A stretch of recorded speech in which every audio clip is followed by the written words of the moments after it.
I know most times when people bring up Derrick Rose, we always, think about what if his potential and what he could have been had he not got injured, because his trajectory was already through the roof, as we can see, the youngest MVP in history.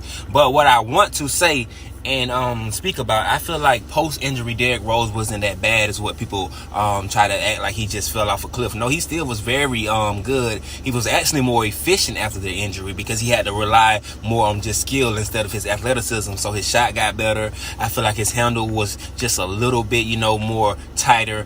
But overall, I feel like he lost his athleticism, but he developed a really good three-point shot. He developed almost 100%.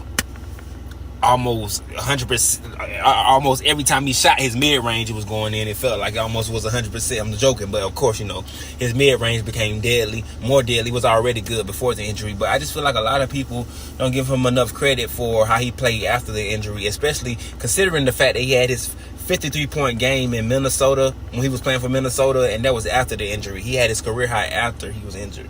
So could you only imagine how he not got injured? We all know, but at the end of the day, I feel like how he kept himself as a really solid guard, and how he kept himself averaging around, at least 14 to 18 points for most seasons. Of course, some seasons, he had that strange stint with Cleveland and maybe another season. But for the most part, he was in the 14 to 18 point range as a point guard, maybe 4 to 5 assists. But still, at the end of the day, he didn't just fall off a cliff.